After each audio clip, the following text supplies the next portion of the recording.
যুক্তরাষ্ট্র ও ইসরায়েলের যৌথ বিমান হামলায় নিহত হন ইরানের সর্বোচ্চ নেতা আয়াতুল্লাহ আলী খামেনি। তার মৃত্যু ইসলামী প্রজাতন্ত্র ইরানের সর্বোচ্চ নেতৃত্বে শূন্যতা তৈরি করে এবং সম্ভাব্য উত্তরসূরি নিয়ে তীব্র জল্পনা কল্পনার জন্ম দেয়। সব জল্পনার অবসান ঘটিয়ে ইরানের সর্বোচ্চ নেতা বা সুপ্রিম লিডার হিসেবে নির্বাচিত হন খামেনির ছেলে মোস্তফা।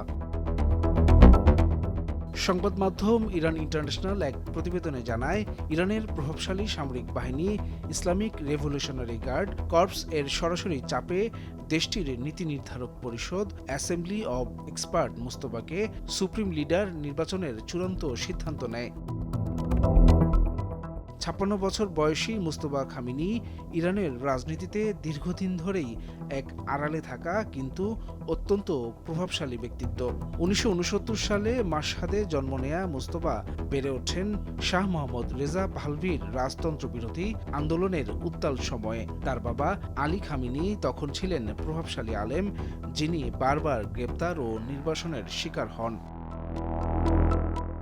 ১৯৭৯ সালের ইসলামী বিপ্লবের পর মুস্তফা তেহরানে চলে আসেন এবং এলিট আলাভি হাই স্কুলে পড়াশোনা করেন।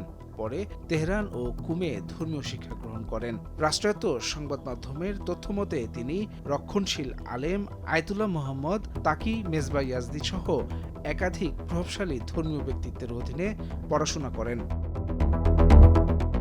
মোস্তফা মধ্যম স্তরের আলেম হলেও আয়াতুল্লাহ নন, তবুও বিশ্লেষকরা তার ভূমিকাকে প্রায় আহমদ খোমেনির সঙ্গে তুলনা করেন, যিনি তার বাবা রুহুল্লাহ খোমেনির শাসনামলে আস্থাভাজন গেটকিপার হিসেবে পরিচিত ছিলেন।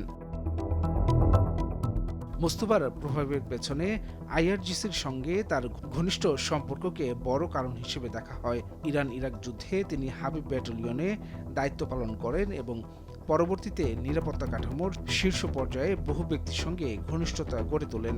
রাজনৈতিক প্রতিদ্বন্দ্বী ও বিদেশি সরকারগুলো তাকে নির্বাচন প্রভাবিত করা ও দমন-পীড়নের অভিযোগে অভিযুক্ত করেছে। ২০১৯ সালে যুক্তরাষ্ট্র তার বিরুদ্ধে নিষেধাজ্ঞা আরোপ করে। ইরানের সংবিধান অনুযায়ী ৮৮ সদস্যের অ্যাসেম্বলি অব এক্সপার্টই দেশটির সুপ্রিম লিডার নির্বাচনের সাংবিধানিক ক্ষমতা রাখে, আর সেই প্রক্রিয়ার ফলেই এবার ইরানের সর্বোচ্চ ক্ষমতায় বসলেন মোস্তফা খামেনি। ডেস্ক রিপোর্ট, ভোরের কাগজ।